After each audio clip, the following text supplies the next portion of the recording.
오늘부터 마태복음 강의를 시작하려고 합니다. 오늘은 첫 번째 시간으로 마태복음 서론과 마태복음 1장 1절에서부터 17절까지의 말씀을 나누도록 하겠습니다. 마태복음이 신약 성경 중에서 맨 앞에 나오는 이유는 다른 복음서보다 먼저 기록되었다거나 더 중요하기 때문은 아닙니다. 가장 먼저 기록된 복음서는 마가복음입니다. 마태복음이 초기 기독교 공동체에 널리 알려졌고 그래서 예배 때 자주 사용되었기 때문입니다. 오순절 성령 강림 사건과 베드로의 설교 이후 예루살렘 교회가 형성되고 발전되어 가면서 베드로 혼자 교회를 운영하지는 않았습니다. 사도행전 6장 2절 4절에 의하면 예루살렘 교회는 12사도에 의해 공동으로 운영되었으며 특히 12사도가 한 교구씩 맡아 관리했었습니다. 주후 60년대 접어들면서 갈릴리와 예루살렘 인근은 유대인들과 로마 제국 군대 사이에서 일어난 비극적인 전쟁의 소용돌이에 휩쓸리게 됩니다.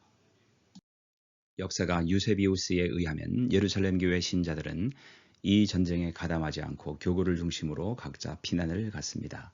마태의 관할 교구 교인들도 사도를 따라 피난길에 나섰습니다. 마태 공동체는 이미 안디옥 교회가 기반을 잡고 있었던 시리아 북쪽 지역으로 이동했습니다.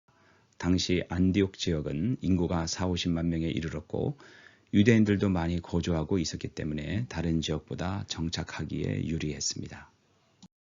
유대인들은 로마 제국을 통해 그들을 박해하려 했지만 마태 공동체는 와해되지 않고 여러 개의 가정교회를 중심으로 모였습니다. 시간이 지나면서 그 지역의 유대인들과 유대교를 믿었던 이방인들 그리고 기독교 신앙에 관심이 있는 이방인들이 차츰 마태 공동체의 가정교회 모임에 참여하게 되었습니다. 만일 마태복음이 60년대 말이나 70년대 초에 기록되었다면 마태는 나이가 많은 노인이었기에 여러 지역에 흩어져 있는 가정교회들을 돌보거나 순회하기가 쉽지 않았을 것입니다. 그래서 자신이 죽기 전에 각 교회를 견고하게 하기 위해서 이 책을 집필하게 되었습니다. 마태는 이 책을 통해서 교회가 직면한 여러 문제들을 해결하고 예수의 신실한 공동체로서 그 정체성을 확고하게 세워주기를 바랐습니다. 마태는 자신이 직접 눈으로 보고 귀로 들었던 그 복음, 곧 그가 믿고 가르치고 설교했던 메시아 예수에 대한 이야기를 독자들에게 드라마 형식으로 전달하고자 했습니다. 이 형식은 그리스 로마 문화는 물론 유대 문화에서도 매우 널리 알려진 문학 형태였습니다. 마태복음은 예수님 당시 중동 인근에서 통용되었던 코인의 헬라어로 기록되었습니다. 28장으로 되어 있는 이 문서는 아마도 파피루스를 연결하여 한 문서로 만들 수 있는 최대의 분량이었습니다. 마태복음은 예수님의 5설교, 산상설교, 선교설교, 천국 비유 설교, 교회 생활 설교, 종말 설교와 그 5설교 앞에 나오는 5종류의 사역으로 구성되어 있습니다. 복음서는 적어도 60년대 이후에 등장했습니다. 이보다 앞서 기록된 바울 서신에서는 복음서를 전혀 언급하지 않습니다. 따라서 예수님께서 실제로 사역하셨던 시기와 복음서가 등장한 시기 사이에는 적어도 30년 이상의 시간적인 공백이 있습니다. 주후 1세기에는 청각 문화가 발달했었기에 현대인들과는 달리 그 시대 사람들은 기억력이 탁월했습니다. 그리고 제자 교육이 주로 반복과 암기와 모범을 통해 이루어졌기에 예수님과 숙식을 같이 했던 12제자는 3년 동안 보고 들었던 그분의 언행을 다 기억할 수 있었습니다. 사람들을 통해서 전달되는 구전 형태의 복음은 이미 초대 기독교 공동체 안에서 널리 퍼져 있었습니다. 그리고 이 구전 형태의 복음은 훼손과 오류를 피하기 위해서 말씀의 목격자요 증인들인 12사도의 통제 아래 있었습니다. 1장 1절에서부터 17절까지는 예수님의 계보, 18절에서 25절까지는 예수님의 출생에 관한 이야기입니다. 1절에서부터 17절까지 예수님의 계보. 1절 아브라함과 다윗의 자손 예수 그리스도의 계보라. 하나님께서는 아브라함에게 그의 후손을 통해 큰 민족을 형성하고 온 세상이 복을 누리게 하겠다고 약속하셨습니다. 이 약속은 아담의 범죄로 인해 타락한 이 세상을 회복시키겠다는 창조주 하나님의 의지의 표현입니다. 하나님은 이 약속을 지키기 위해 100세가 된 아브라함에게 아들 이삭을 주셨습니다. 그리고 이삭의 아들인 야곱을 통해서 이스라엘 민족을 형성하셨습니다. 야곱의 후손들이 이집트 땅에 가서 크게 번성하여 큰 민족을 이루자 이집트 왕 바로는 이스라엘 민족이 산의 아기를 낳을 경우 나일강에 던져 죽게 했습니다. 하나님께서는 아브라함에게 약속한 것을 지키고자 역사 속에 친히 개입하셨습니다. 곧 출애굽 사건으로 이집트 왕 바로의 세력을 심판하시고 이스라엘 민족을 구원하심으로 언약에 대한 신실함을 보여주셨습니다. 그러나 이스라엘 역사를 보면 출애굽한 이스라엘 민족은 광야시대, 사사시대, 왕정시대를 거쳐오면서 하나님께 계속적인 범죄와 반역을 저지름으로써 하나님이 아브라함에게 약속하신 큰 민족 형성과 모든 민족의 복을 받게 하는 복의 통로가 되지 못했습니다. 결국 그들은 바벨론 제국에 멸망당했고 성전도 파괴되었습니다. 바벨론 제국이 페르시아 제국에 멸망당한 후 바벨론에 정착하고 있던 이스라엘 자손의 일부가 팔레스타인 땅으로 귀환했지만 그들은 독립된 국가도 큰 민족도 형성하지 못했습니다. 오히려 계속해서 강대국 페르시아, 그리스, 로마 제국의 지배를 받았습니다. 그들은 여전히 포로된 상태였고 하나님께서 아브라함에게 주신 그 약속이 이루어질 날을 계속 기다리고 있었습니다. 마태가 드라마의 서막에서 주인공 예수님을 아브라함의 후손으로 소개한 것은 예수님이 바로 하나님께서 아브라함에게 약속하신 내용의 성취자임을 강조하는 표현입니다.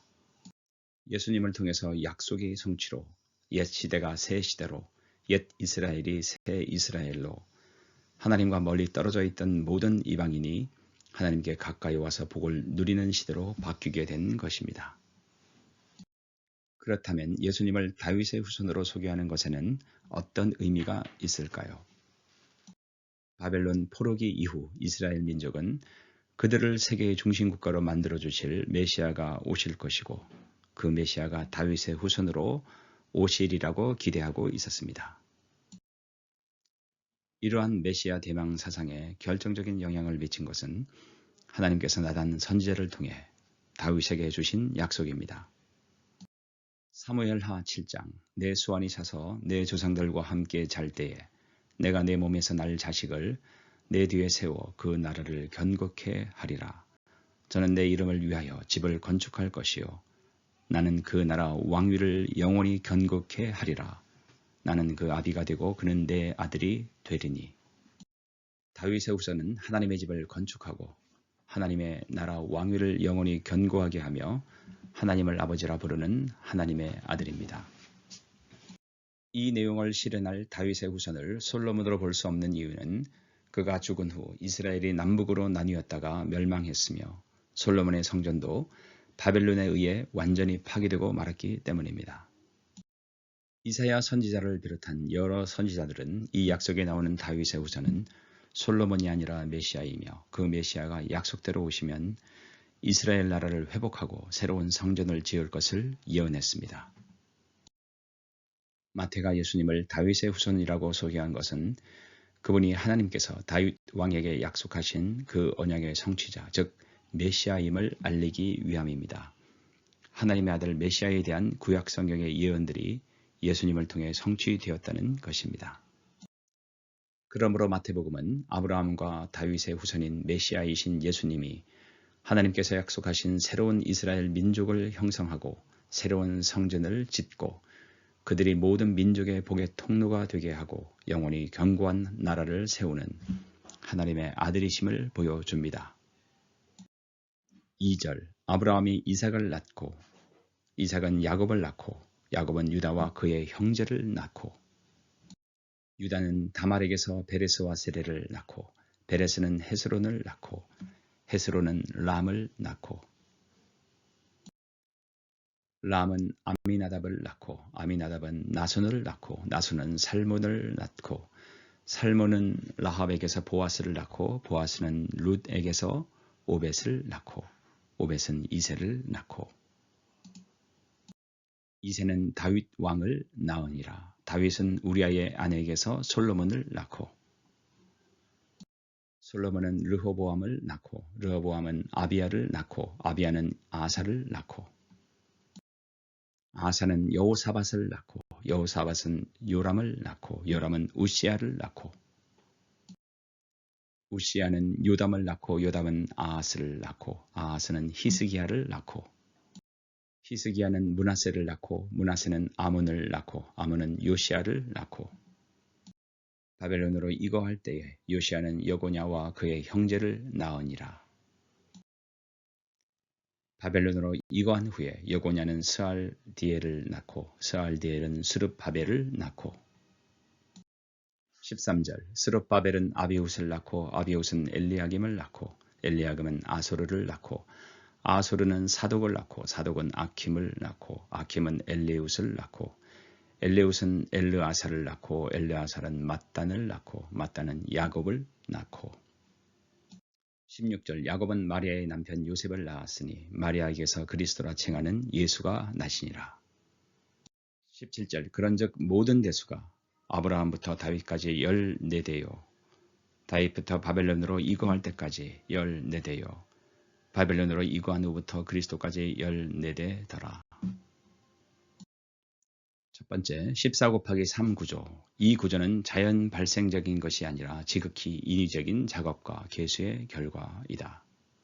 구약의 계보와 비교해 볼 때 다윗부터 여고냐까지의 14대는 8절의 요람과 우시야 사이에 3명의 왕들이 생략되고 11절의 요시야와 여고냐 사이에 여호아하스와 여호야김 그리고 여고냐 다음에 시드기야 왕이 생략함으로 만들어진 대수이다.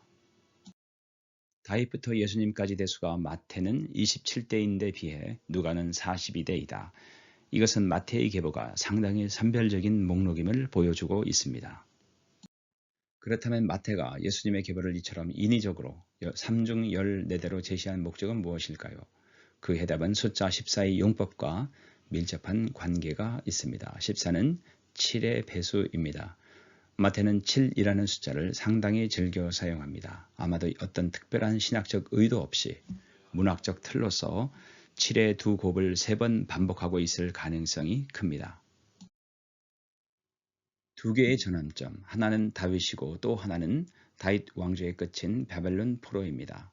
마태는 계보에 이러한 구조를 통해서 이스라엘을 향한 하나님의 구원 역사를 전체적으로 계괄하고 있습니다.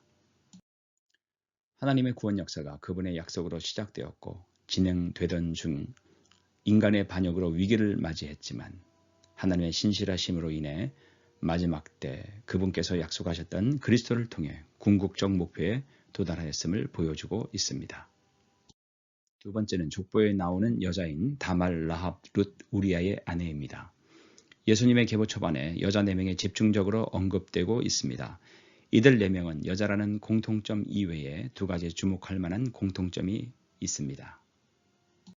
첫째, 결혼이 정상적이지 않습니다. 다말은 엘의 아내로서 자식을 얻지 못하는 과부가 되었으나 시아버지 유다를 속이고 그와 동침하여 베르스와 세례를 낳음으로써 다윗 왕조의 조상이 되었습니다.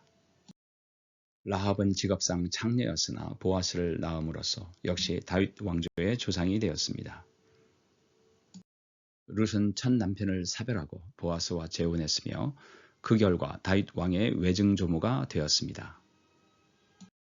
우리아의 아내는 남편이 살아있는데도 다윗 왕과 간음하였고 남편이 죽은 후 다윗 왕과 재혼하여 솔로몬을 낳았습니다. 마태가 밧세바라는 이름을 제쳐두고 굳이 그녀를 첫 남편 우리아의 아내라고 부른 것은 이러한 비도덕적 관계를 상기시키려는 것 같습니다. 이처럼 4명의 여자들은 모두 바람직하지 못한 결혼 생활 경력이 있거나 심지어는 부적절한 성적 관계를 가진 경력이 있다는 공통점을 갖습니다. 예수님께서 이처럼 바람직하지 못하거나 비정상적인 결혼 경력이 있는 여자들과 연관된 가게를 빌려 이 세상에 오셨다는 사실은 예수님께서 이러한 사람들과 무관하지 않은 분이심을 보여줍니다. 마태는 이러한 사실을 지적함으로써 예수님께서 죄인들을 그 죄에서 구원하기 위한 그리스도로 오셨음을 나타내고 있습니다. 둘째, 이 4명의 여인들은 모두 이방인이라는 공통점이 있습니다. 다말은 가나안 여인이었고 라합은 여리고 여인이었고 룻은 모압 여인이었고 밧세바의 출신은 불분명하지만 그의 첫 남편 우리아가 햇사람이었다는 사실로 볼 때 이방 여인일 가능성이 매우 높습니다. 이러한 사실은 예수님께서 이스라엘뿐 아니라 모든 민족을 위한 그리스도가 되심을 보여줍니다. 이제 말씀을 정리하도록 하겠습니다. 죄인된 인간을 구원하여 완성된 하나님 나라를 세우려는 하나님의 계획은 오래전부터 시작되었고 긴 역사를 통해 진행되어 왔으며 마침내 예수 그리스도를 통해 이 세상에 실현되었습니다. 오랜 기간 동안 선지자들을 통해 예언되었던 예수님께서 마침내 이 세상에 오셔서 하나님의 나라를 시작하신 것처럼 다시 오시겠다는 주님의 약속은 언젠가 반드시 이루어질 것이며 그때 하나님 나라가 완성될 것입니다. 우리 개인의 구원은 단독으로 혼자 존재하는 것이 아닙니다. 하나님의 커다란 구원 계획 속에서 아브라함과 다윗을 부르신 것처럼 우리 한 사람 한 사람을 부르신 것입니다. 따라서 우리 각 개인의 부르심과 구원은 나 한 사람의 구원과 행복으로 끝나는 것이 아니라 하나님 나라를 이루기 위한 도구로의 부르심인 것과 하나님 나라의 구속 역사 가운데 중요한 한 사람이라는 사실을 잊지 말아야 할 것입니다. 그 하나님의 나라를 이루기 위한 공동체로 주님은 십자가의 사랑과 희생과 용서 위에 교회를 세우셨습니다. 따라서 신자는 교회를 통하여 교회 공동체와 함께 주님 나라를 이루는 도구로 쓰임받는 것을 인생 최고의 영광이며 특권임을 기억해야 합니다. 이러한 영광스러운 소명과 관계없는 개인의 유익만을 위한 구원은 성경이 말하는 구원과 거리가 멉니다. 예수님의 족보에 나타난 것처럼 예수님은 죄인들과 세상 모든 사람들을 위해 이 땅에 오셨습니다. 사람들은 누구나 다 죄인입니다. 그러나 주님은 여전히 죄 가운데 있으라고 이 땅에 오신 것이 아닙니다. 그들을 죄 가운데 건져내기 위해 오셨습니다. 주님을 만난 사람은 누구나 변합니다. 생각이 변하고 가치관이 변하고 행동과 삶이 변합니다. 이러한 변화된 삶을 통해서 복음이 증거되고 하나님 나라가 이 땅에 세워져 갈 것입니다.